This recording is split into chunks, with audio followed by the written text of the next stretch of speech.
అందరికీ కూడా నమస్తే. చాలామంది అడుగుతున్నారు, నిద్ర గురించి అడుగుతున్నారు. నిద్ర అసలు మాకు నిద్ర పట్టట్లేదు. ఎలా? ఎందుకు? నిద్ర వల్ల ఏమన్నా ఒబెసిటీ పెరిగిద్దా? అని కూడా అడుగుతున్నారు. ఖచ్చితంగా మై డియర్ ఫ్యామిలీ మెంబర్స్, మనం నైట్ నిద్ర లేకపోవడం వల్ల ఒబెసిటీ పెరుగుతాము.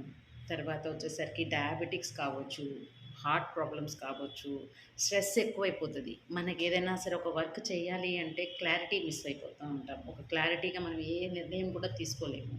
ఇలాంటివి ఎన్నో సమస్యలు నిద్ర చాలా చాలా అవసరం.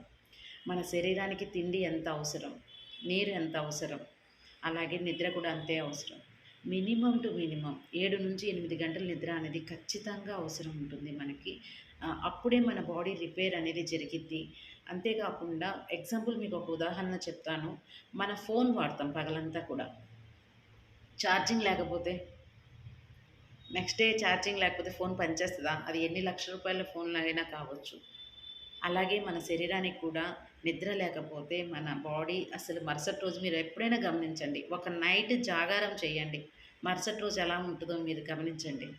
అంత ఇంపార్టెంట్ మన శరీరానికి నిద్ర అనేది.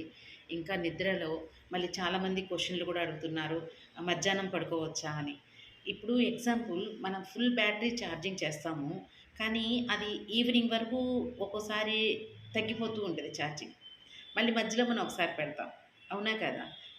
మన శరీరానికి కూడా అంతేనండి. మధ్యాహ్నం మినిమమ్ టు మినిమమ్ ఒక 15-20 మినిట్స్ లేదంటే ఒక 30 ఒక హాఫ్ అన్ అవర్ అనమాట. మధ్యాహ్నం పడుకోవచ్చు. కానీ ఎంప్టీ స్టమక్‌తో పడుకోవటం బెటర్. అంటే అందరూ బావుండాలి. అందరిలో మనం ఉండాలి. ఓకేనా? ఈ వీడియో మీకు నచ్చితే లైక్ చేయండి.